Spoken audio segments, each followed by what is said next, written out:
Welcome to another episode of Storytime with BDD. I'm your host, BDD, aka Brooklyn Dad. And folks, our guest today really needs no introduction, but I'm going to do it anyway because I think he's pretty impressive. He is, hang on, let me cue this up here. He is an actor.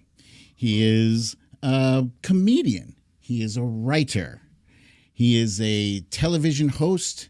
He is a pole dancer.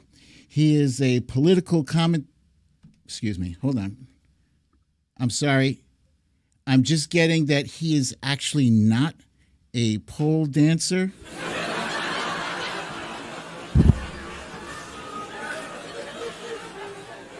So embarrassing. I'm so sorry. Okay. Political commentator and television personality who has been on TV, radio, satellite, and I believe he might be in some hieroglyphics in the pyramids. He's been featured on CNN, Fox News, Dennis Miller, The Young Turks, Air America, CNBC, and MSNBC. He's performed at Politicon, Aspen's U.S. Comedy Arts Fest, Montreal's Just for Laughs, the Bill of Rights concert alongside Louis Black and Dick Gregory, which aired on AXS. He's interviewed everyone from Bruce Springsteen and Beyonce to Neil deGrasse Tyson and George Harrison. He is the host of SiriusXM's Tell Me Everything, as well as his own YouTube show on the Political Voices Network, Caffeinated with John Fugelsang. Ladies and gentlemen, please join me in welcoming the enormously talented, funny, and long-hair havingist, John Fugelsang.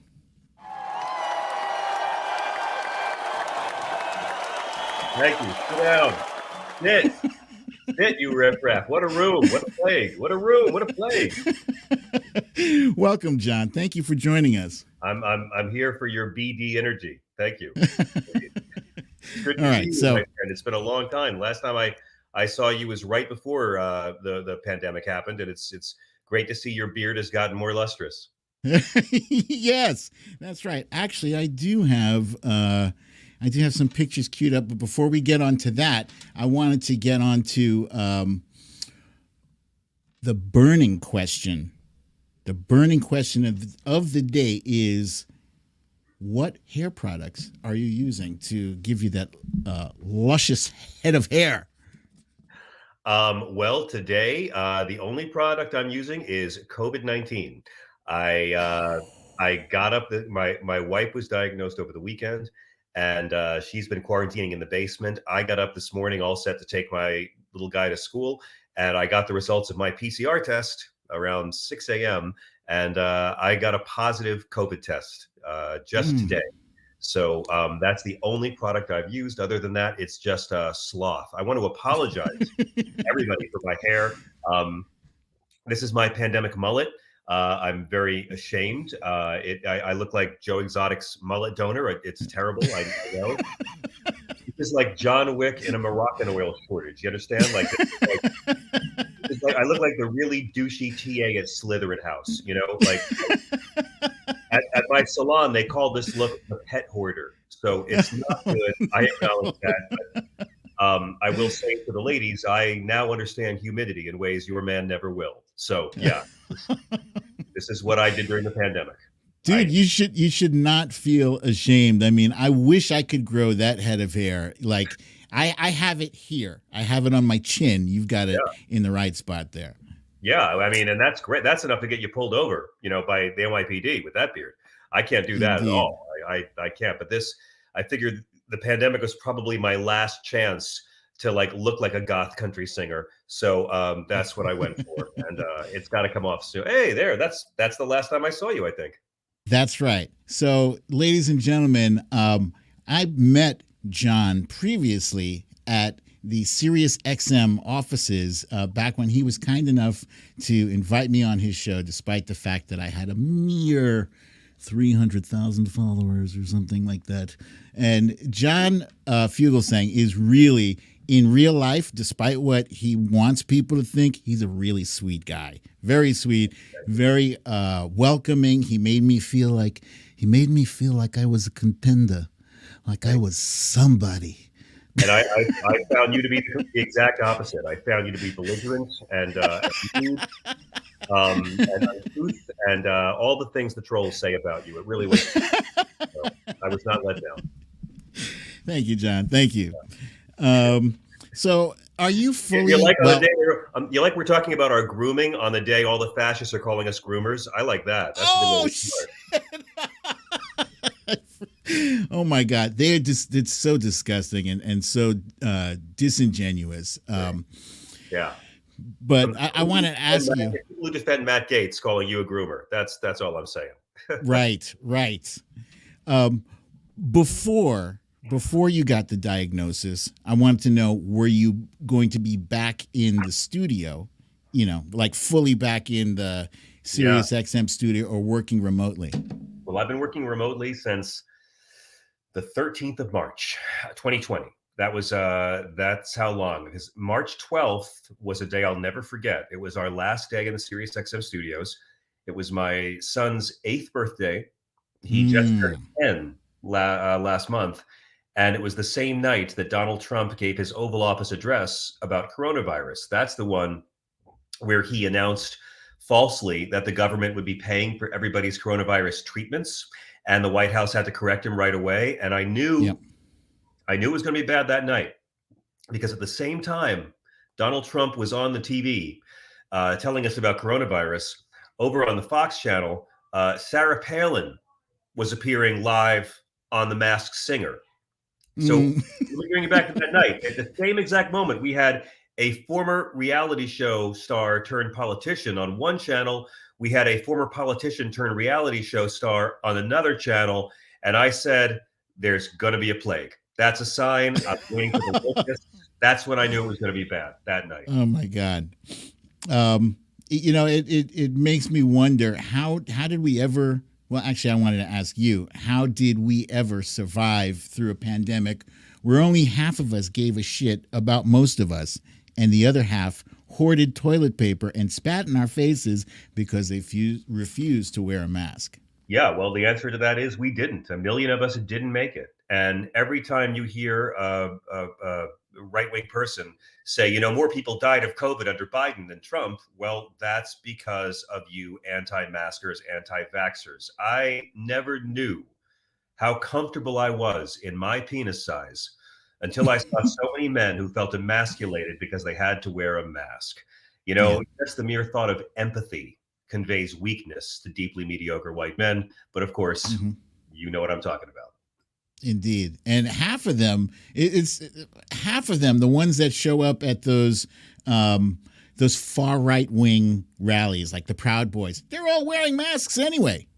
So stupid. Some of them are, yeah. Some of them are. But, my least favorite new movie genre has been right wing people giving their sob story of regret on their phone video before they go on the ventilator. I mean, how many videos have we had to watch of right-wing people who trusted Donald Trump and his administration saying, I wish I got the shot, it's too late. And it's like, that's what being a liberal is now. We're literally fighting for the people who hate us. We're like the X-Men. They think we're mutants, but we're just more evolved. And we're fighting for these people because I don't want the MAGA dudes to have a GoFundMe to pay for their kids' surgery. I don't want the MAGA dudes to have their loved ones killed because a mentally disturbed person was easily able to get an AR-15. I don't want the MAGA dudes to be buried under decades of student loan debt. We're literally fighting harder for their lives than the people who are instructing them to hate us. And that's why my therapist bought a boat, because of me. That's really... Jesus Christ. I felt like we were right on the cusp of coming out of this, but every day we're learning about a new variant and new cases. And how are you dealing with, are you transitioning from pandemic to endemic? Like, are you still wearing a mask everywhere you go? Or are you taking the mask off here and there? Well, I view masks like condoms. I always wear two. and then I take one off, and it feels so good. This week, actually, ironically, this is the week that SiriusXM was supposed to reopen, and our studios in the Howard Stern Tower, high above Gotham. We were supposed to reopen last year, and then Delta hit. We were going to open again, then Omicron hit, and it's like every time we think we're about to come back, COVID pulls us back in again. So it's been a really, really rough time, and I know that we're all really burned out. We're all really fatigued. We have compassion fatigue, and we have what I call PTSD, pandemic Trump shitstorm dystopia. But oh my God, that's it. Yeah. But it's been a great time to really know who cares about each other. Like, not that I'm a virtuous person. Trust me, I'm not. I don't pretend to be a good guy. I'm just a charming sociopath. But Hubert Humphreys famously said, compassion is not weakness, and concern for the less fortunate is not socialism. And after the last 2 years, I mean, look, it all hit us really hard. And I think this whole period is going to be defined by our unprecedented abuse of the word unprecedented. That's really what it's been, man. But it's been depressing. That's unprecedented. It's just like Ingmar Bergman making the Star Wars prequels. That's how depressing it's been. But I mean, I'm glad I got my shots. My son, by the way, also had a positive COVID test today. He's 10, and these vaccines are a miracle. I mean, it's just fantastic. So this picture is outdated by about 8 years. Yeah. Yeah. But I like that one. Yeah, that pretty much sums up my parenting style right there. That and then the phrase "try not to get too much spaghetti in the bathtub." That sums up my parenting style right there. You're Brooklyn dad defiant. I'm more like Manhattan dad compliant. So, well, let me ask you, John, how has being a dad changed your outlook on life? I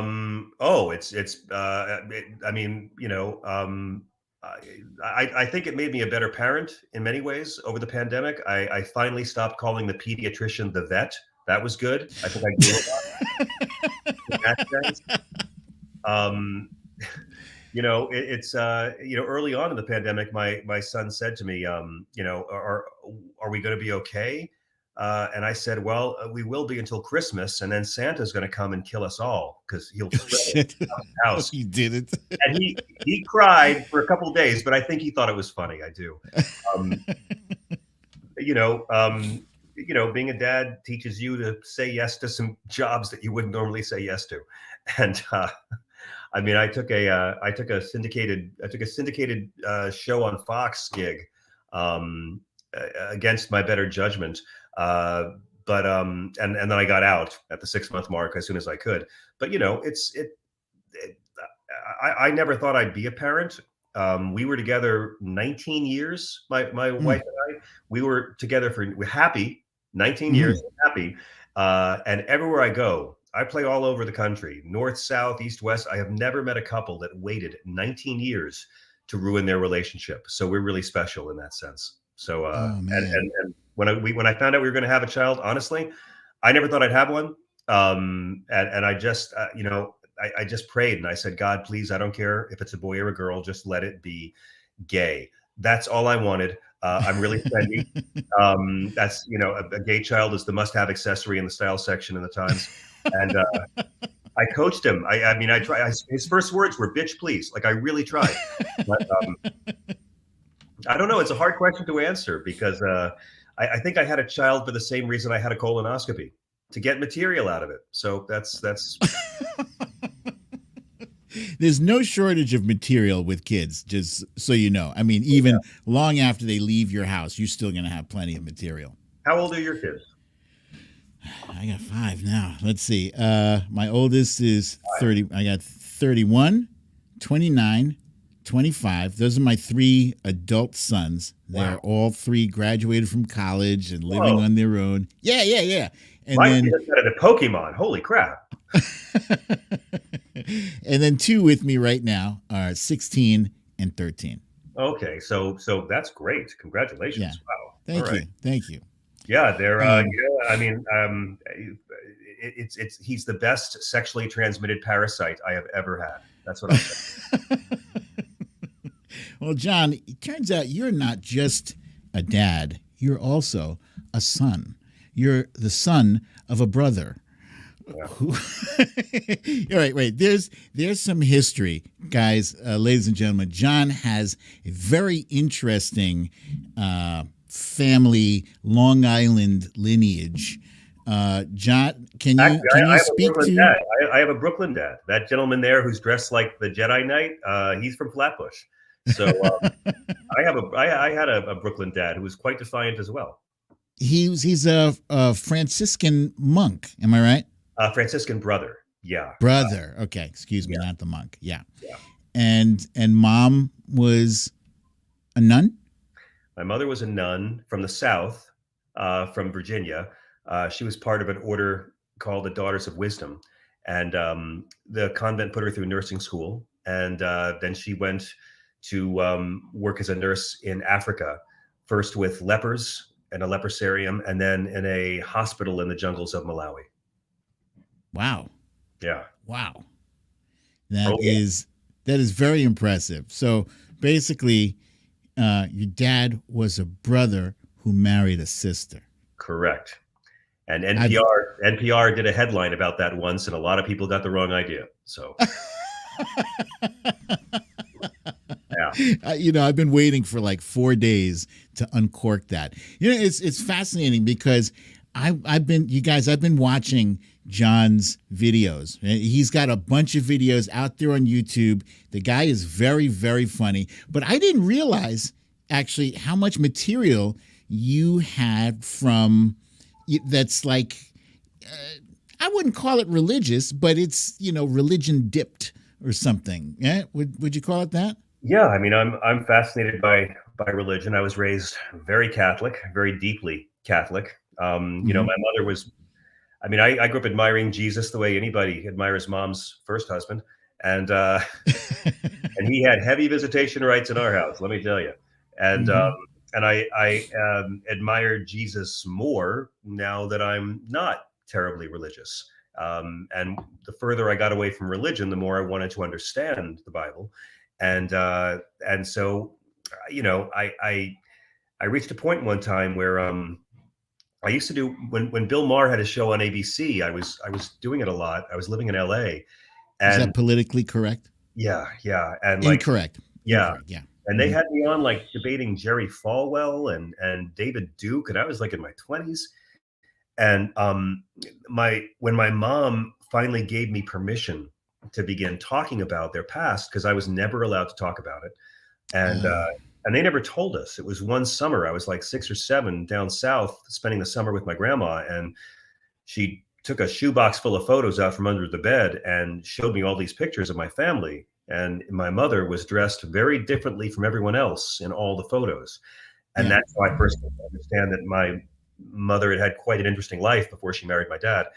And as soon as my mom gave me permission to talk about it, it just unleashed a lot in me creatively. And I found I began getting booked on a lot of shows to talk about religion, and it sort of motivated me to learn a lot more. And then it got to a point where I just got really angry seeing people prostitute and degrade and defile the faith of my parents. I've known a lot of really good Christians, and by that I mean people who follow the teachings of Christ, not these right-wing frauds who seem to believe Jesus's message was put women in jail for abortion and pretend you're better than everyone else.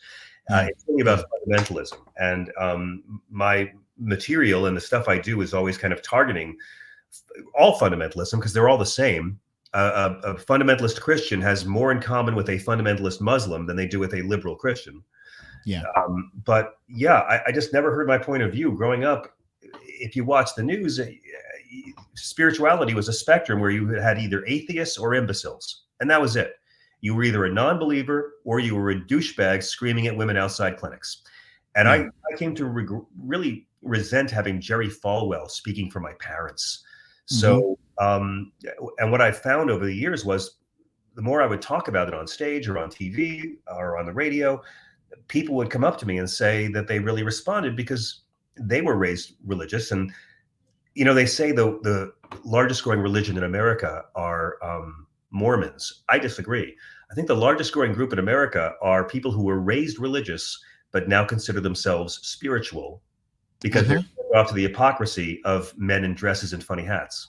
I hate to say it, but I can relate. I can relate. And if my grandmother were listening to this, God rest her soul, she'd be very disappointed. But it's true. Why's that? Why's that?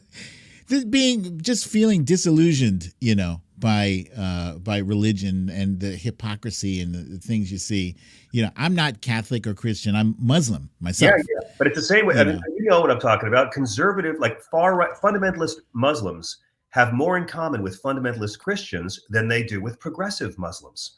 Because if you're extreme conservative, any religion, Hinduism, Judaism, Christianity, Scientology, I don't know, but I find that the extreme conservatives, the fundamentalists of all the religions, have the same things in common. Women are always second-class citizens. The more conservative your religion is, gay, bad, sex, bad, except for procreation. Violence, okay if my team does it. And other religions are allowed to exist, but they're all inferior because I belong to the one correct religion. And they also have a penchant for playing victim all the time, which Jesus didn't do on his worst day. So, I just kind of like, I've known so many kind Muslim people and Jewish people and Christian people, but those folks don't get the clicks. And I just get tired of these spiritual bullies and these narcissists and these frauds. And I can say that because I think I grew up to be I was a very spiritually narcissistic kid. I thought because my parents forced me to go to church all the time and every holy day and all the sacraments, I knew I was better. I knew I was better than the kids who only went to church twice a year. I knew God liked me more because I was there in the pews all the time. And there I am blaspheming right now. John, I want to play this clip. You guys, this is John portraying Jesus in an episode of his show that's called Caffeinated, and he gets into one of Jesus's main pet peeves about how we refer to our immigrant brothers and sisters.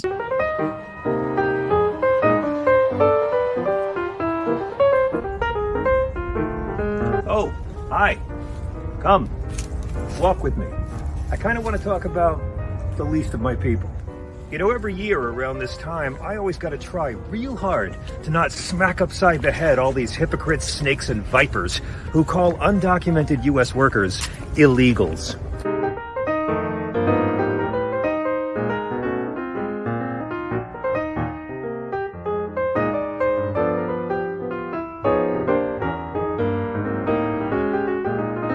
I don't like getting angry, but this shit makes me want to flip a table. Illegals is a racist, dehumanizing, otherizing term. It's designed to make other people appear less than human, so you won't feel bad when you treat them inhumanely. It's a really shitty noun. Ask yourself this: when's the last time Fox News called any other kind of lawbreaker an illegal? If you do 56 in a 55 zone, aren't you an illegal too? Huh? Come on. Now, you wouldn't know it from watching Tucker, but the majority of undocumented immigrants in this country are people who overstayed their visas. However, every night on Fox, he who tucks in his brood of vipers say illegals, and they're always referring to brown people crossing a border. Here's a dirty secret. Politicians could end undocumented immigration tomorrow if they wanted by locking up the white people who do all the hiring. This is supply and demand economics, my friends. There's a gigantic help wanted sign at our southern border, and there's no wall you can ever build that'll be big enough to hide it. I love that bit. I love it. I mean, I think it's perfect. It says everything. It goes on. There's about three more minutes of that. Way too long. Yeah, it goes on like a bad marriage. But I'll tell you, in the end, I do. I'm not actually playing Jesus. In the end, I acknowledge it's laundry day. And I'm like, how could you think I'm Jesus? I'm white. So, one quick question about those caffeinated sketches: is there coffee in the cup? Oh yeah, that was in Central Park in November. I needed hot coffee. Yeah, absolutely. Where are you getting that coffee from? I think that day it was from Joe's Coffee, I believe, or I'm not totally sure. I try to make it a different place every time. Oh, cool. Yeah. I love is comedy. What's that? I love that you asked that question. Yeah, I mean, I like to know. I'm into coffee a lot more these days myself. I've freed myself from a vice that I had for 38 years, cigarette smoking. Wow, congratulations. Thank you. So I'm onto new vices now. So the coffee I think is a better habit than the cigarettes by far. I'm a real believer in vice fluidity and finding new vices throughout your life and dropping the old ones when they no longer work for you and That's right. claiming its progress. Well done. John, is comedy the hardest thing that you've done in life? Whew, I don't think so. Is comedy a hard thing I've done in life? I mean, I haven't gotten into Wordle yet, but I don't know. I don't think so. I love doing it, and when it goes bad, I do well too. Comedy, any kind of writing will teach you that you don't need to worry about the hard parts of life because bad experiences make for good stories. So I'm at a point now where if I'm having a really bad day, I'm like, oh wait, can I use this? Can I use this? The way Right. things get. And so like when things go colossally awful, I always think, oh my God, if they go awful enough, maybe I'll get a bit out of it. So no, it's like any discipline, it'll teach you a lot and give you a lot. So your shittiest days could possibly be like tremendous for your act. Yeah. Yeah, either that or for my, depression. Either way, it'll feed something, I promise. But yeah, it's just sort of a way of, I guess, a more Zen way of approaching it. I mean, you're going to have bad days, and the artists I admire turn pain into gold. The first time I ever saw George Carlin live, the first time I ever saw him, it was right when the first Gulf War had gone down, and I was really against that war. That was the popular war that 93% of us thought was just great, and Whitney Houston lip-synced the national anthem and made a single out of it. And that was when we went to send our troops to restore the dictator of Kuwait, a country where women are property, because we believed in freedom. And it was incredible how, if you didn't like that we were doing that, oh my God, the way people treated you. I mean, we were crazy with jingoistic fervor, and people don't remember. That was the first time I was ever freaked out by Americans, was the zeal. Even though the whole war had been a setup, and our own ambassador, April Glaspie, had told Saddam Hussein it was okay to invade. She said, we have no position on your border dispute with Kuwait. And as soon as he invaded, George Bush said it's Hitler revisited. They hired a PR firm to sell lies about babies being taken from incubators that weren't true. And we sent our troops in. And, and then had troops in Saudi Arabia. The whole thing was a monstrosity of evil. And Carlin was opening with this bit that you can hear on his Jammin' in New York album. And he's always said that's the record where he stopped being a comedian and became an essayist. And after that, you'll really notice a difference in his material from the 90s on. And I sat there in the audience with my friends on Long Island, and Carlin opened with this furious bit about the war in the Persian Gulf and how the missiles all look like dicks. And it was the first time a comedian ever made me feel less alone. I'll never forget. He was brilliant. Yeah. So, that really was a holy moment for me that inspired me a lot. Wow. Yeah. I mean, he was one of a kind, and he had a way of cutting through the bullshit with a razor sharp edge, and you could never deny his truth. His truth was right there for everybody to see. Yeah. And he cared about people, and he cared about the English language. And those are two things I love. So, he's always inspired me a lot in that regard. A lot of comedians inspire me, but that was the reason I did my first open mic, was because I saw him. And I'd seen him on TV 100 times, but seeing him live, that show, that tour, I really recommend it. The album's called Jammin' in New York. And it was the album that changed his career, and it really changed my life. That and Carrot Top. The first time I saw Carrot Top, I thought props were just something you use in a play, and I didn't know. So, have you ever been slapped during a set?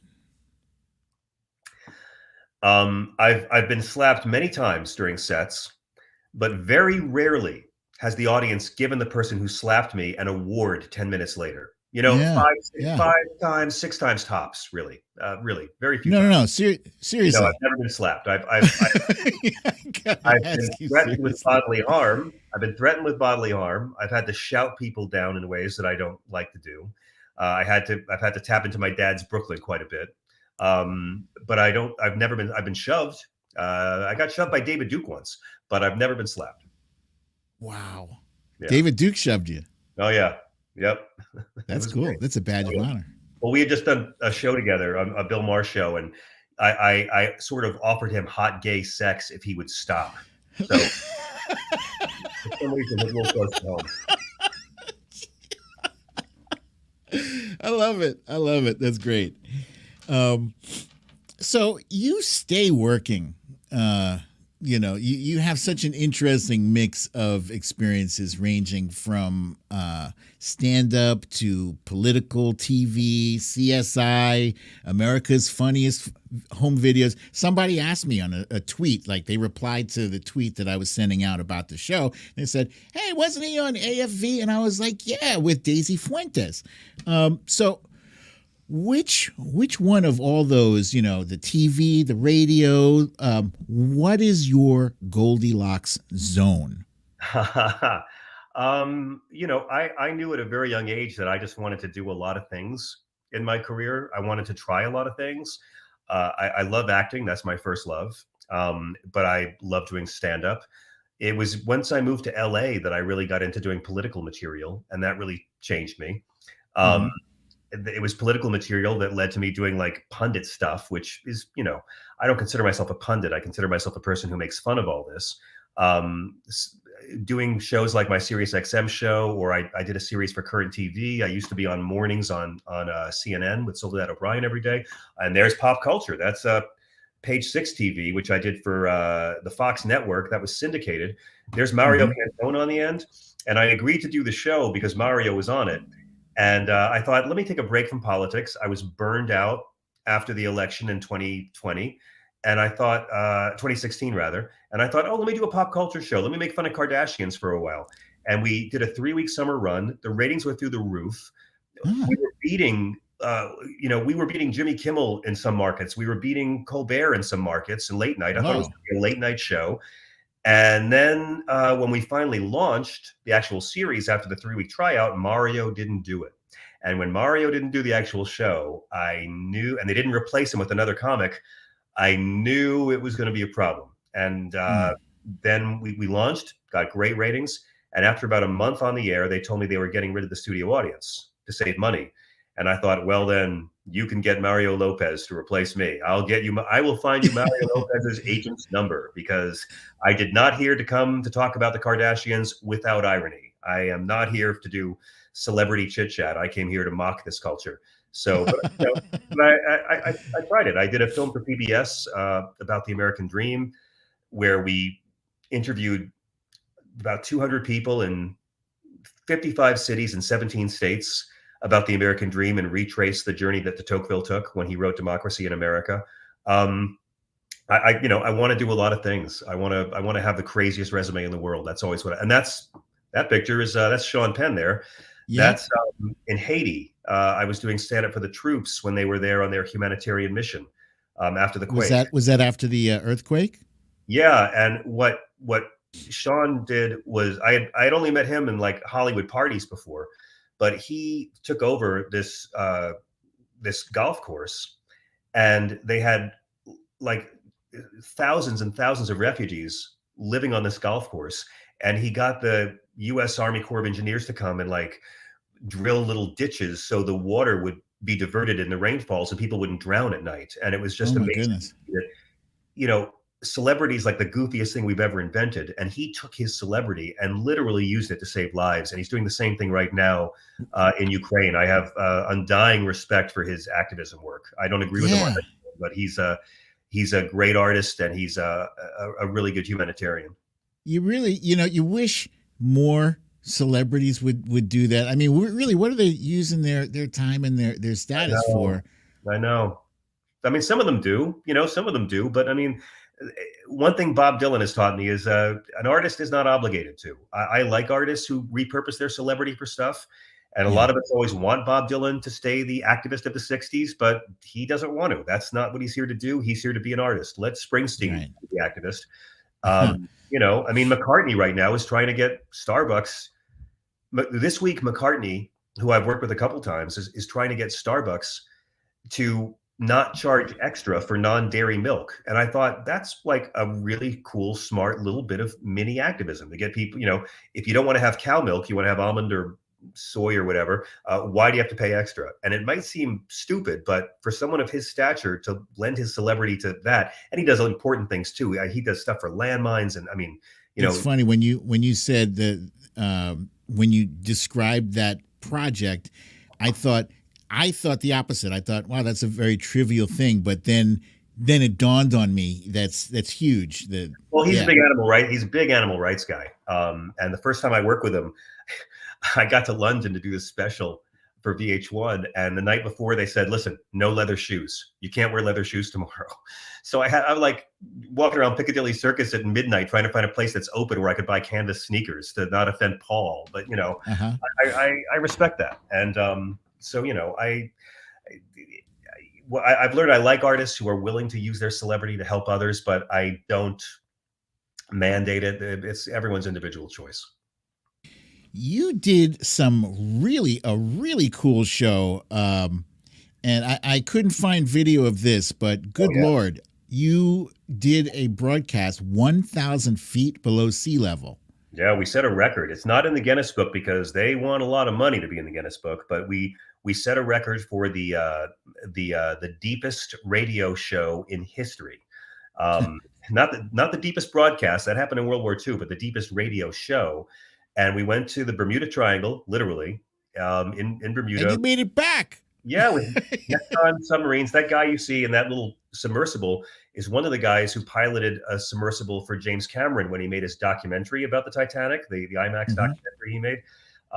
And we had these explorers from Nekton submarines on our show, and we came up with this idea to like draw attention to ocean issues and acidification and what trawling does. And we thought, let's do like a goofy comedy show stunt to get, raise awareness. So we went down and I was in pitch dark at the bottom of the ocean for 4 hours. What was really cool about it was our guests. We had David Crosby call up while we were down there. We just did a talk show at the bottom of the ocean. Lewis Black was on a golf course and he called in, Cros called in, and Mark Hamill called in.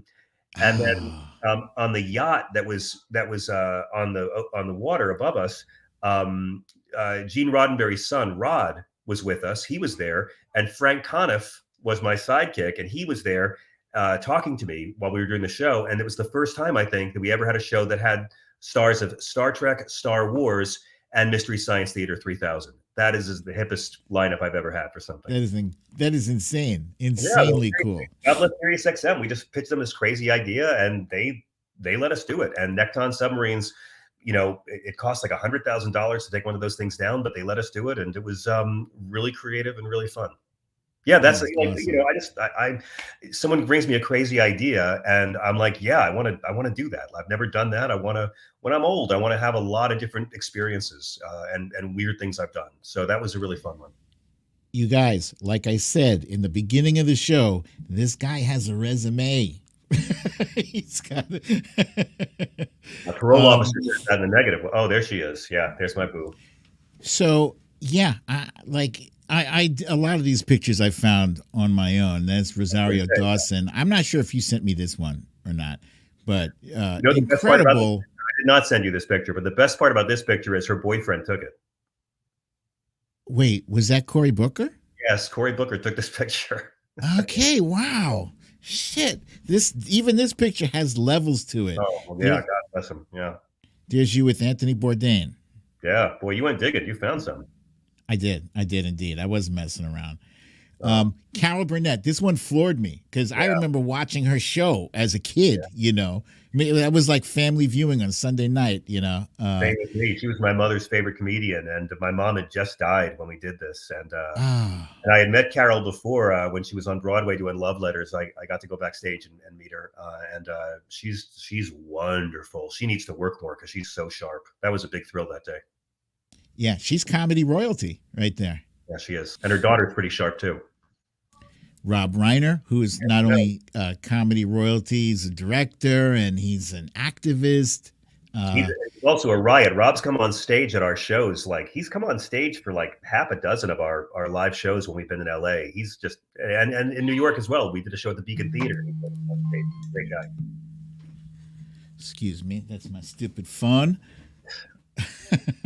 And there's Carl Reiner and Mel Brooks. I mean, the people you have met are just astounding. Do you love that part of your job? Because I know I would. I mean, yes just and no. meeting all these. Yes and no. I mean, it's like, you know, what's I mean, you don't want to be a fanboy all the time, and it's sort of like there's something depressing about if your whole life is meeting people more successful than you, and after a while you're like, you know, the celebrity. I've learned at SiriusXM, the celebrities are important because you post these and people know you're doing a show, and then they'll tune in and then they'll listen for the activists and the authors and the comedians and guys like you that I have on. I mean, you know, I loved having you on my show as much as I loved having these guys.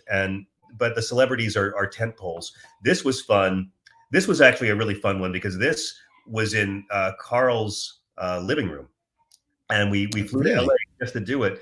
And Mel, they said Mel might join us, but then Mel wasn't there, and BBC was filming it, and so I was like, great. I had Carl Reiner on a TV show I did in LA a couple of years earlier. We had met, and he's so wonderful. And I thought I can talk to Carl Reiner for an hour. Wonderful. And about halfway through, I heard the front door fly open, and I heard this voice go, "What the fuck are all these lights doing in here?" And Mel had just lost like $4,000 at the track, and he was in a horrible mood. And he came and sat down and just made fun of my last name, and it was such a riot. It was that was really fun. That was a great show. Yeah, see, you say you can't imagine like being a fanboy, but like she's 75. Look at her. Yeah. Fun fact, I did meet her one time on the corner of 45th and 6th Avenue. She was in a beige trench coat. I was smoking a cigarette at the time. I was on a smoke break. And I was like, "Oh, my God, you're Deborah Harry." And she was like, "Yeah." And I shook her hand, and that was it. Yeah, but she's the real deal, man. And there's Mark Hamill. Yeah, he's a gentleman. He's been very nice to me. Yeah, that was when The Last Jedi opened, and we did this thing, and he signed a Luke Skywalker figure package to my child, which I think should pay for 1 year of college. So I was happy with that. That's very cool, very cool. And goodness gracious, George Harrison. Yeah, and look at your little baby face there. Yeah, that was a while ago, and that one changed my life. That was I was not an interviewer at all. But they asked me to interview George and Ravi. He had produced an album for Ravi Shankar called Chants of India, because there had been this album with these Benedictine monks called Chant that was a big unexpected hit. So George did Chants of India, and it was all ancient Indian Vedic chants, and George produced it and played guitar and sitar, and it's a cool album. And they came in to do a 10-minute soundbite, and I just knew every B-side he'd ever done. And I knew if I talked about John Lennon and the Beatles, he would get annoyed and leave. So I talked about God and death. Wait. How did you know if you talked about John Lennon and the Beatles, he would get annoyed? How did you know? Did you know that? Or yeah, I knew. Did somebody tell you? I knew that. I was a real big George Harrison fan. George, for me, somebody who had grown up Catholic, and then as he got older, left that faith, but deepened his spirituality in his art. He was a real inspiration to me as a kid. When I was a kid, the Cloud 9 album that Jeff Lynne produced in the 80s, That was the first like solo Beatle album that I ever got into as a teenager. And then he was always my favorite of the four. And so I knew that if I asked about the Fabs, that he would get all taciturn. And because you got to understand, you probably know this, you interview famous people. Most of the time when these people have to do interviews, they're talking to Muppets who are reading questions off a card. And they come into this expecting you to be an idiot. The bigger the celebrity, the more they expect you to be a moron. This is true. Really? Well, think about it. You see these interviews all the time. I saw one show where they were asking Ringo Starr about modern boy bands, and Ringo looked so embarrassed to be there. Like you know, when I started out, like I was a VJ on VH1, and I went there to be a comedian, and they asked me to be a VJ, but a lot of it's twit work. A lot of it is showing up. We just caught up live with so-and-so for an exclusive inside scoop at the Grand Premiere opening. Go vanilla, may I call you ice? And they hate it. They expect you to be a complete idiot. So sometimes when you're not a total Muppet, they're and not that I'm brilliant, but I know how to like I knew if I asked George about stuff that he's always asked about, he'd be bored. But I knew if I asked about meditation, if I asked about consciousness, if I asked about what happens when you die, that he might be engaged. And the whole time there's a producer in my ear yelling, get him to talk about the Beatles. But I didn't want to. I let him, we went really deep. And they aired the show and they cut all that stuff out, aired none of it. Nobody watched the special. And then I was up in Montreal for the comedy festival, and they called me when he was sick. And they asked if I would fly to New York to recut it. And when he died, they made a special of all the stuff they wouldn't air the first time. All the stuff where he talked about God and the soul and what happened when you died. And VH Classic aired it around the clock of George and this 25-year-old doofus talking about existence, life. And to this day, I'll have guys walk up to me and hug me in airports and say, like, that was the most spiritual thing I ever saw on TV. And again, it comes back to spirituality. Like, people don't trust religion, but there's still a spiritual hunger to some degree in many of us, including a lot of agnostic people, you know? And so, and George was the real deal. He didn't talk to people like they were idiots. And he stayed, by the way, for 4 hours in that interview. He hung out for 4 hours. They kept the cameras rolling. Like, when we started, we were in an empty studio. By the time we were done, like, the room was filled with music executives. Rick Rubin was there by the end. And I handed him a guitar. One of the guys on our crew, his girlfriend came to visit, and she was in a band, and I gave George her guitar, and he played 4 songs that he had never played live before, including All Things Must Pass. And he was diagnosed with lung cancer a couple of months later. So it wound up being his final public performance. And initially I was so embarrassed that, you know, I thought that I was so bad. I met my idol and I was a blubbering idiot. But years later, I came to realize, oh no, it was actually pretty good that I got him to talk about that stuff. And so that was a nice learning experience. And he was lovely. And I got to meet her 5 years later, and she thanked me for it. It was really nice. And I'm in the Martin Scorsese video for like 4 seconds in Scorsese movie. Finally got the Martin Scorsese movie. Playing 4 seconds. Would you say that your George Harrison interview is like your all-time best interview? If you could only like interview one person, if you could only claim one interview for your entire career, would that be the one? I mean, sure. Yeah. I mean, you know, I don't want to interview Bob Dylan, and it's too late for Sidney Poitier. So yeah, that was yeah. I mean, it was just amazing. And again, it, you know, those 4 little songs I got him to play, it wound up being the last time he ever performed in public. So it was really special. Now I got a picture of you Larry here. could sing. Larry could sing. Look at those socks. Let me tell you. This is like, you got Larry and you got George, you got Carl Reiner. This is like Fugelsang and the Dead Guys. Welcome to Brooklyn Dad. Here's the greatest hits. Did you interview Larry King? Oh yeah. He came on. We did a town hall special, and he was a riot. We had a good time. Wow, what was that like? I mean, he's the interviewer, isn't he? Yeah. I mean, he's the guy. The easiest thing in the world. I mean, Larry. I had met him before in LA, and he's always on. I don't know if Larry King knew how not to speak in tight sentences. You know, he's so. I mean, He made it easy. It wasn't like talking to some mumbling, pop star who's putting on a front of not caring. He was such a pro. He made my job really easy. All right. Great color. We talked about Brando. It was great. John, now I realize a few things. One, that you are you symptomatic right now? Are you feeling ill?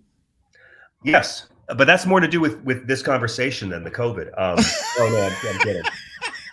You son of a bitch. Yeah, it's wild. My wife tested positive over the weekend, and I was symptomatic, but I had 3 negative tests, so I really thought like, oh, my wife is sick, but I just have a bad cold. It's fine. And but then finally yesterday, I went to a van on a street in New York City for a PCR test, and I stood outside the van. A lady with a mask leaned out, shoved a thing up my nose, went back in the van, and said, "Check your email." And so this morning, I found out I got it. So I am symptomatic. It's a drag, but I know a lot of people who've died, and I'm very, very grateful that we have those vaccines. So indeed. I'm Pfizer, which was not part of Operation Warp Speed. So fuck you, Trump. Yeah. Team Pfizer. Right on. But yeah, John, it's all good. We're at the part of the show, and I realize that I did tell you 1 hour, which means we are running a little bit long because there are 2 things I still gotta hit. Okay. Gone by so fast. It did, right? Are you okay if we go a little bit over an hour? No, I'm logging off now. I'm done with you. All right. This is the John Fugelsang Twitter tips and tricks. Ladies and gentlemen, this is the part of the show where our guest will share with you all some things that will possibly help you tweet better, help your overall Twitter experience, help you deal with trolls and dickheads, and just in case you're not already following him, this is John's Twitter handle at John Fugelsang. So please go ahead and follow him right now. And you're the guy with all the followers. You have more followers than me. I should be getting tips from you, man. The sheer volume with which you tweet inspires me. I don't have enough clever things to say. I'm constantly astonished. I beg to differ, and I have receipts to prove it. I have receipts. You tweeting some very clever things, sir. I try, but I mean, you just put out so many tweets a day, and the quality is so high. So my Twitter tips: get famous people to retweet you. That's the first thing I can recommend.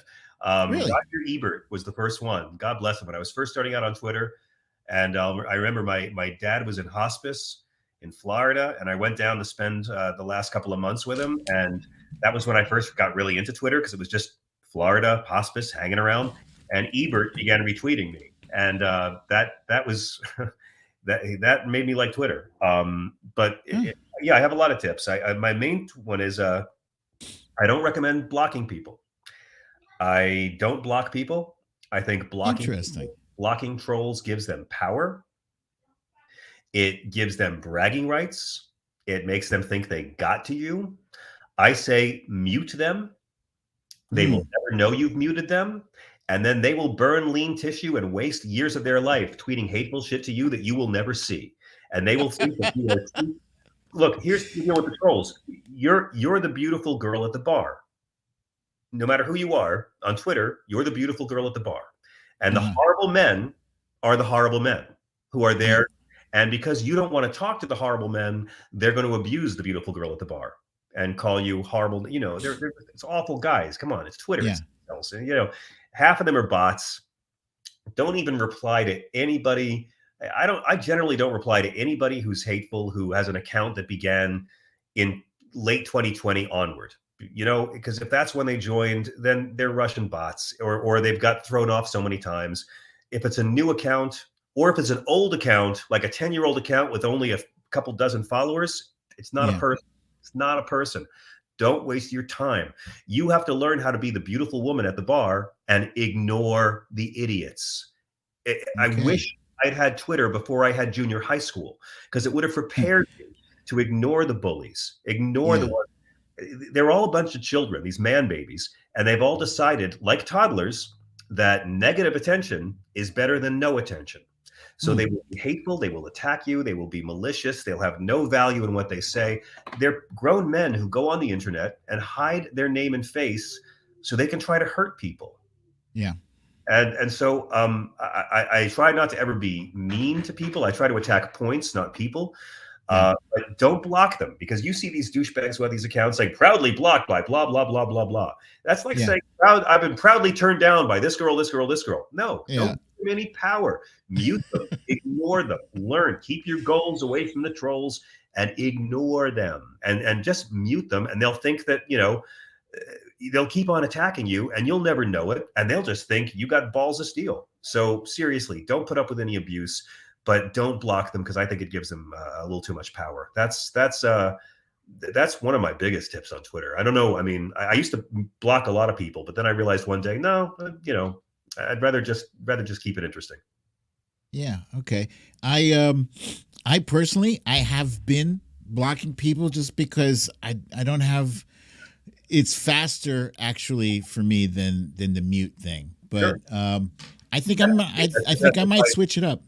That's it, just for me.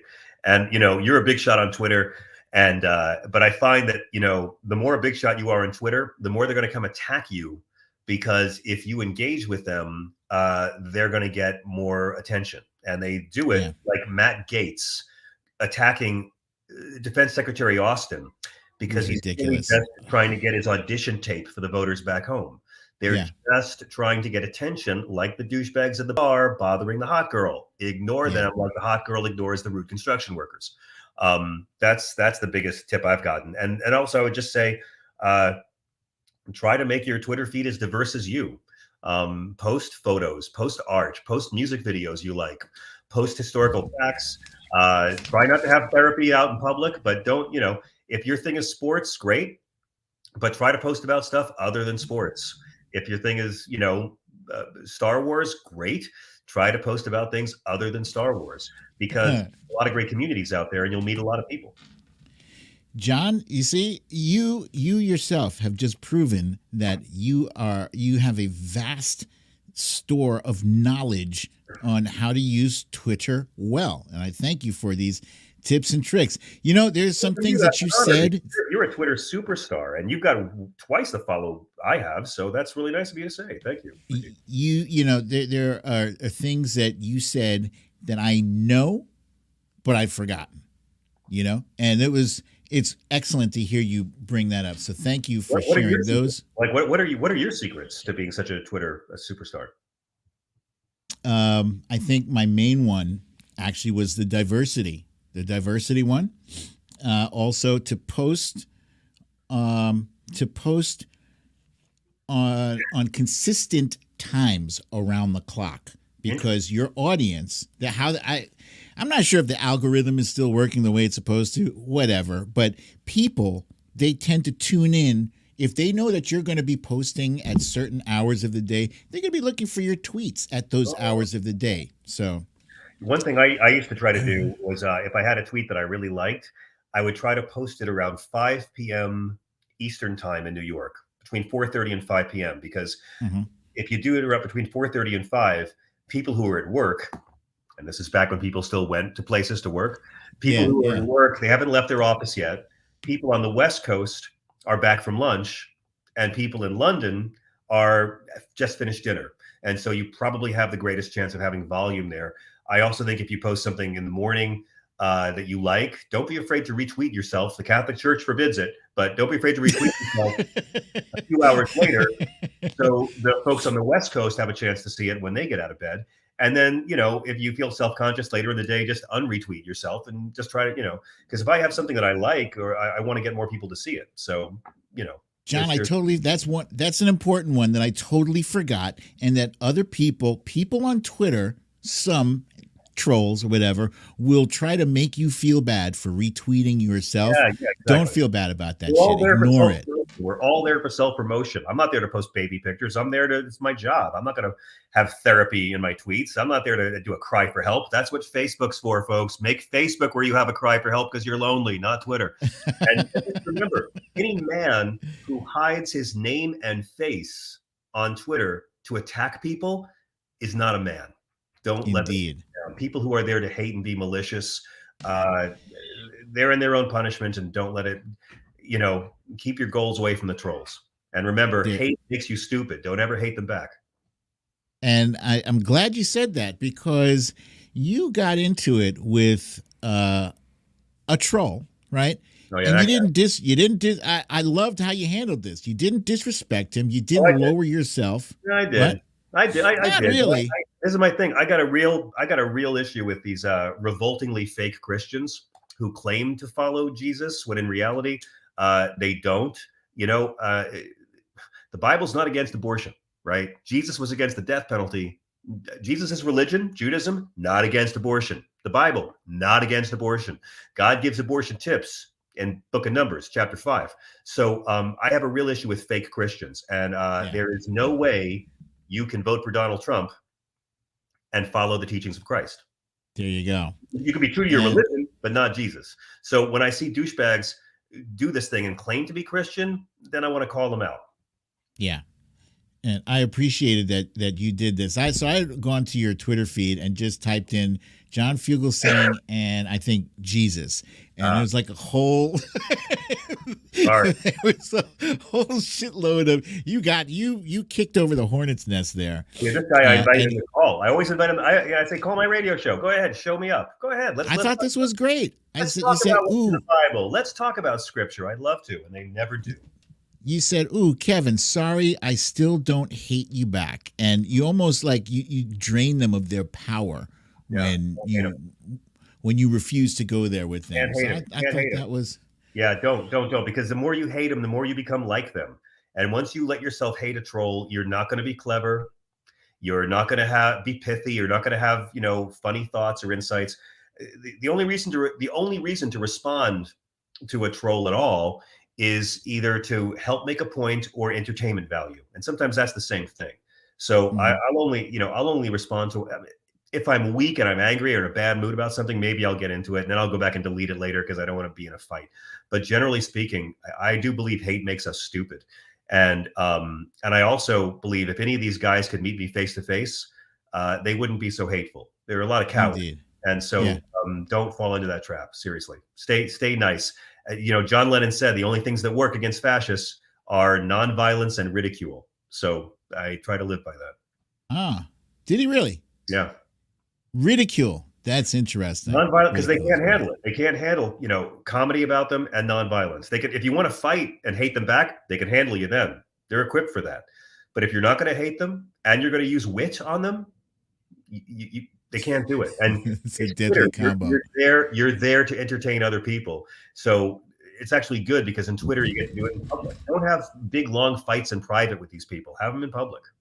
Let people see. If you have the facts on your side and the morality and the logic and the history on your side, and the Constitution of the Bible. Hold on 1 second. Hold on 1 second. Hey yo, what are you knocking on my window for? Brooklyn Dad disturbed.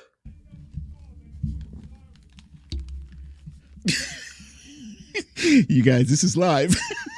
Brooklyn Dad dysregulated. You want me to come over there? You want me to come over there? This is live, guys. I can catch you. I can be there in like 10 minutes. I'll straighten this guy out. All right, so John, we're at the part of the show where we're doing the Q&A, right? So I've got a few questions from people. What's the last hour been? What is the last hour been? What's the last hour been, for God's sakes? Well, these are viewers, right? Real people. So this one is from Lee Saunders, who is across the pond in England, and she would like to know, do you think your politics have affected your acting career? And is it safer for actors to stay out of politics if they want their career to succeed? Yes, and probably yes, I will say. Um, I think yes, and probably yes. I reached a point where I avoided politics for a long time because for that very reason. And then I eventually felt like I was called to it. I just felt like it was something I wanted to give voice to and see where it took me. Mhm. If I landed the dream HBO 1 hour drama series, you might never see me tweet politics again. But I will say, and this is depressing, a lot of casting directors do look more at your social media following than your resume. So keep that in mind. Really? Some cases, Huh. yeah, casting, yeah, a lot of them will, oh, you studied at the Royal Academy. That's great, but oh my God, this many Instagram followers, because that's part of the casting game now, and they're more likely to cast certain people for certain projects if they think you have a built-in audience. So it's a double-edged sword. I Right. would say if you're going to do politics, don't be hateful. And I try to mainly, when I do stuff, to mainly keep it grounded in comedy because I don't want to be a flamethrower. I don't want to be an activist. I don't want to be, an agitator or a pundit. I want to be a comic. So I try to always have at least something that's funny or ironic or arch about a tweet if I can. I try to keep it on the creative side rather than the propagandistic side. Okay. Okay. Thank you for that. Yeah. And I got another question from Brooklyn Wifey. This is my wife. Oh. Oh. And she would like to know, are you more of a comedian, actor, or a radio broadcaster, or something else? I'm more of an actor and a comedian, I think, but radio has been really fun, and I had never done it. I've been offered radio shows before, and then SiriusXM was starting up this channel called Insight a couple of years ago. That was sort of like, I called it NPR with dick jokes. And come here, Mickey. It was my cat's making a fuss, like the guy at your window. I'm going to get my hair cut and go back to doing acting auditions soon. But also, about a year before the pandemic started, I was feeling really ill and I was getting low-grade fevers every day. And it turned out I had mono. And I'm like, how did that happen? And it was awful because all the comics were just making jokes about how I was making out with high school girls.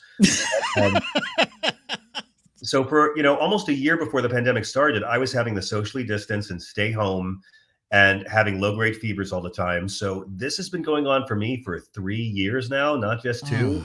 I'm really sick of being cooped up at home. And so I would guess the last 3 years, it's been mainly radio. Mainly radio. And the last 2 years has been radio from my apartment.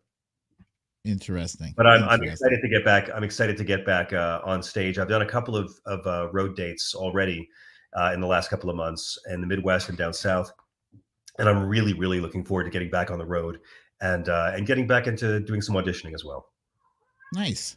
Yeah. Nice. I'm looking forward to seeing your career get back on track, and please keep us appraised of your.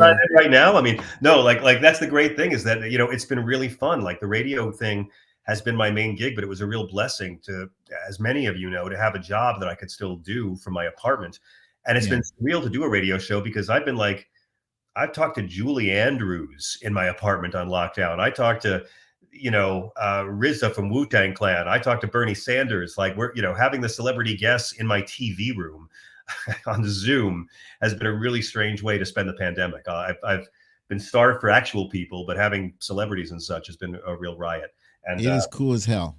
All right, I have a guy who's trying to crash the party this whole time. This is Mickey Rourke, and he's been trying Hey, Mickey.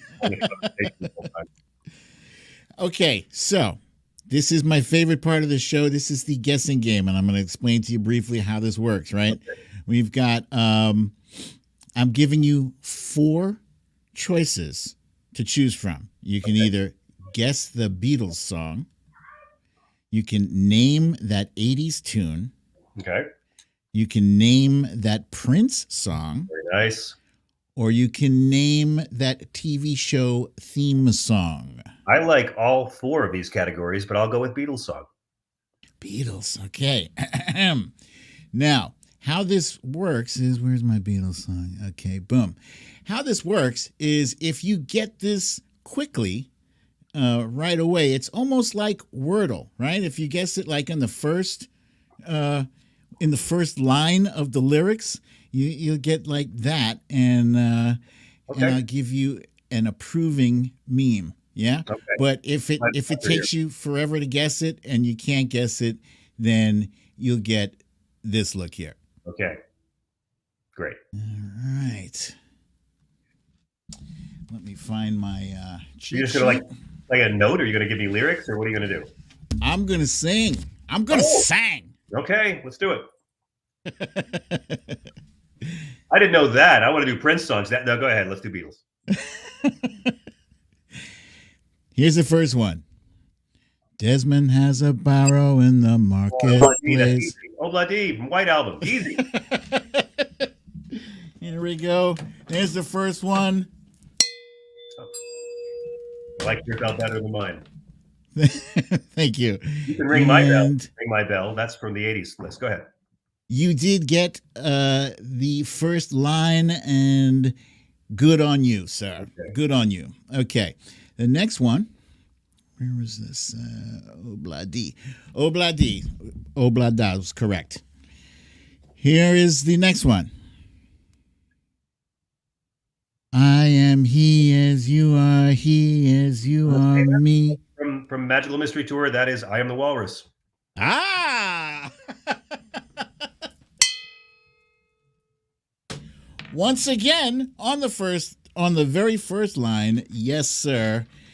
I am the walrus. Cuckoo, kachoob. And hooray for you, sir. You are batting 1,000, and let's go right back. Okay. Here's the next one. By the way, I didn't know there'd be trivia. I thought there'd be cocaine orgies, but I'm confusing you. Later. Go on. Once there was a way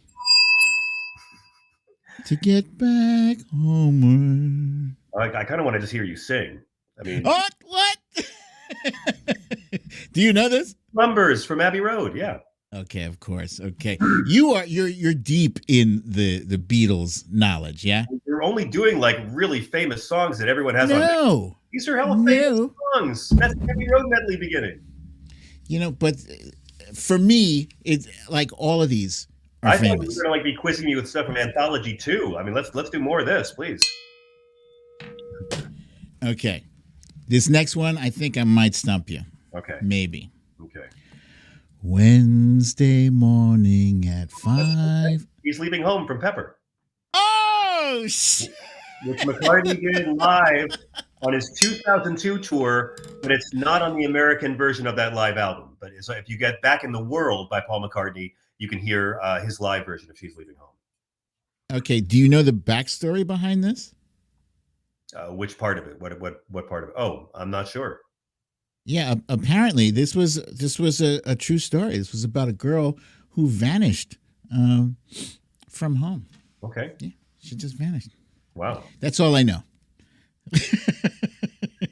That's all I know. Wow, it's sort of like Madison Cawthorn's wife, huh? There we go. But wait, I have something for that. There's things in my fridge that lasted longer than his marriage, by the way. Things in my fridge lasted longer than his marriage. Very nice. I should have been using that all throughout the show. I totally forgot I had that. Board? How do you do all this? You have a sound effects board, or is it on your laptop? How are you doing all these? I have a thing called Stream Deck. It's a little box with buttons, and I programmed it ahead of time. I was like, I can't wait to open this box of sounds with John Fugelsang, and then totally forgot I had it. Very nice. Okay, give me a hard one. Okay, let's see. This is fun. I never get to do this. When I call you up, I love this song. Your line's engaged. You won't see me. I've had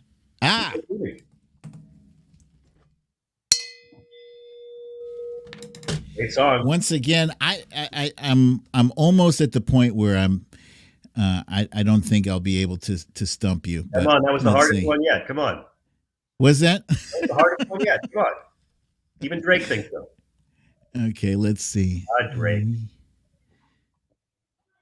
Okay, that was You Won't See Me. Let's see. Great song. Great song.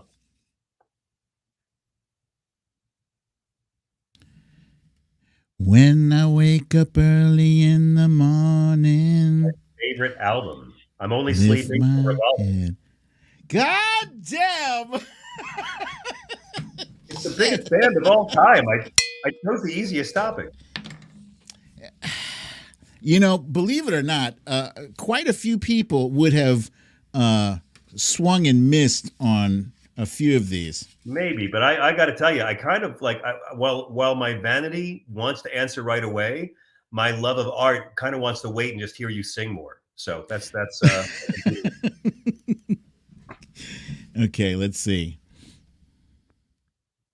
Let me try this. Let me try this one. I'm going to read these lyrics. okay. Words are flowing out like Across the endless universe. rain. Holy shit. If only somebody would make a 9-hour documentary about the album that's from. Come on. Goodness gracious. Did you watch Get Back on Disney Plus, the Peter Jackson movie about Let It Be? Of course. Yeah, it's great. Beautiful. It's fantastic. All right. I told you about Strawberry Fields. Glass Onion from White Album. Oh, I think that was my ace in the hole, I thought. It's a weird song. Let me hold on. I got to check on the viewers here.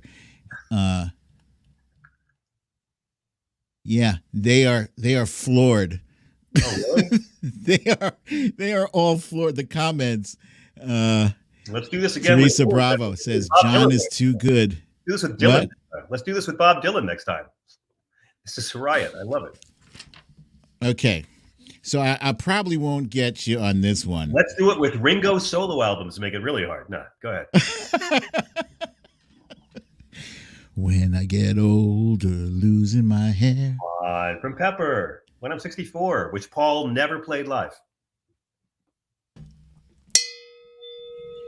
John, I think you are actually you are our first. Wait, excuse me. You are our first person to get all of the guesses correct. Right on. In the first line. So, Great. Congratulations to you. I mean, Coke and you Whores. are a serious. Coke and Whores and Madison Cawthorn. Let's party. Yay. I had a feeling that you were a serious Beatles fan. All right. Last but not, I like good music in general. I mean, Duke Ellington said, "If it sounds good, it is." So, but yeah, the Beatles are have been my guiding light for a long time. Well done, my friend. So And this is so is Julie Andrews. yes, who you interviewed. For nuns who leave the convent, and I told her that when I met her. What's that? I have a soft spot for nuns who leave the convent and raise children because that was my story. So This is called My Favorite Things, and this is kind of a rapid fire. I'm just going to ask you questions. There's no wrong answer, of course. Favorite TV sitcom? of all time, Yes. Faulty Towers. Favorite TV sitcom character?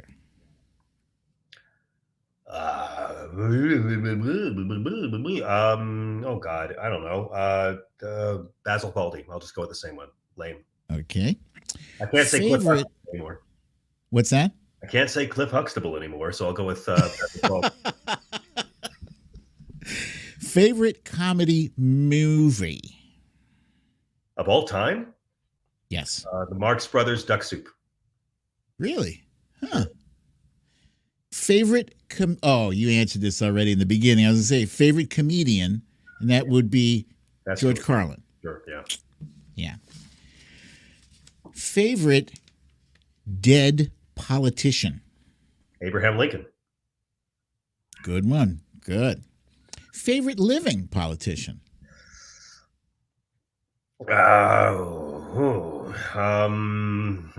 Favorite living politician. It's the hardest question I've asked all night. I know. There's so much to find fault in so many of them. Favorite living politician? Let's say Elizabeth Warren. Good one. Good one. Big fan Fun of fact. What's that? Big fan of Congresswoman Barbara Lee as well. Ah, And a Bernie fun Sanders. fact. I was supporting Elizabeth Warren before Joe Biden had gotten the nomination. Most Indeed. of my friends were either her or Bernie.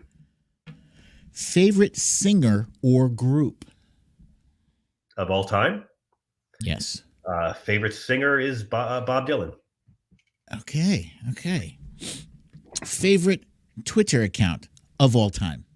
Brooklyn Dad Defiant, people. What are you, Bes- Philistines? Come on. Besides me.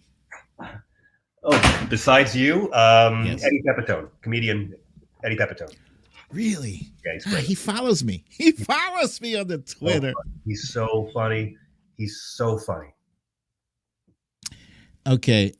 Beard or no beard? Well, are you talking about facial hair or a fake wife to hide my sexuality? I might still become a Scientologist, you know. When you join, they give you the beard wife and the pilot's license. I'll say no beard just because I could never grow what you've grown there. It's a masterpiece. It was just time is all. Time and opportunity. Bald head or mullet? Bald head. God gave you one head. You get one hairstyle, guys. Stop it. You don't Pizza. Pizza. Pizza or burgers? Pizza. Yeah. This one, I don't know how I got this, but George Carlin or Lenny Bruce? George Carlin. Better comic. Yeah. If you could live anywhere, where would that be?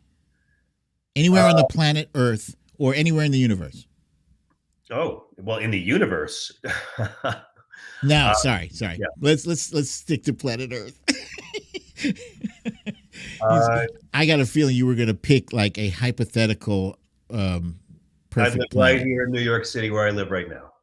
New York City. All right. But All right. I lived in LA for many years. I love LA, and I love London as well. Maybe Costa Rica. Who knows? You know. But right now, New York. Okay. If you could do any job at all for one day, what would that be? Pope. Interesting. Who's your favorite pope? The current one. Pope Francis. There you go. Frankie goes to Rome.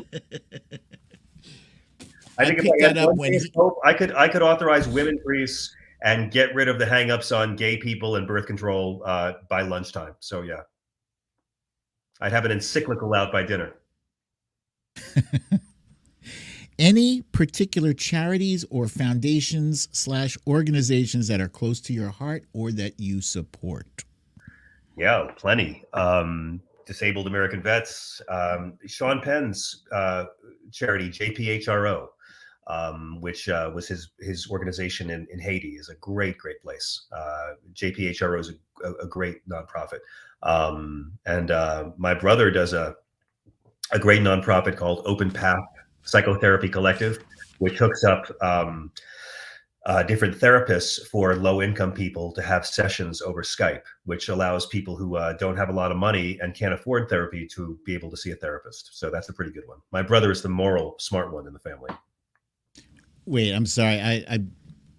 It wasn't JPHRO that you were just talking? JPHRO is Sean Penn's. My brother's is Open Path Psychotherapy Collective, which sounds like a alternative band, but it's a Open Path Psychotherapy Collective. My brother Paul started it. He's a therapist, and it allows low-income people to be able to afford a therapist and have sessions over Skype. Very cool. John, which the audience will need after this, let me tell you. I appreciate you so much, brother. I appreciate you coming on the show, despite the fact that you got the Rona. And I appreciate you staying long past the 1 hour mark. I'm so sorry to keep you. No, thank you. I was a rough day. A good friend of mine just died, and we just found out about it about an hour before I joined you on the air, Eric Boehlert, who I first got to know in the green rooms at CNN and MSNBC. And he did my TV show. He did my podcast. He did my radio show 100 times. And one of the most powerful and morally clear voices in politics. And I want to thank you, because if I hadn't come and done this with you, I probably would be very, very down right now. And you kept me focused, and that's probably how Eric would have wanted it. So I'm really honored. I love what you do. I love how many people you inspire. I don't know if you know how many people you inspire, but you do. They're all constantly trying to gaslight people and make smart, moral people believe they're crazy and challenge the realities we see before our face. And you have always been a voice of such clarity and goodness, and you combine outrage and morality in a way that I think would make George Carlin proud. So I love what you do, Majid. It's really nice to be here and to see you. And I hope whenever we get our show back on the air in the studio in New York, hopefully in the next month or so, you'll come back up to the Howard Stern Tower and join us at SiriusXM. I would be honored. Thank you, John. Thank you. Thank you. Don't go anywhere. Don't go anywhere, but I'm going to sign off with my friends here. I need you for a minute. Okay. Ladies and gentlemen, thank you once again for joining me for another wonderful episode of Storytime with BDD. I'm your host, BDD, a.k.a. Brooklyn Dad. If you have not yet gotten your shot, what are you waiting for? Get that booster. Or if you haven't gotten the first one, get the first one, then the second one, and the booster. I don't know if you get the fourth shot, whatever. Do what you got to do. If you are inclined to wear a mask, please do so. Keep your social distance 6 feet or better. And I look forward to seeing you guys at the next show. Same time, same place. I love you all. Peace.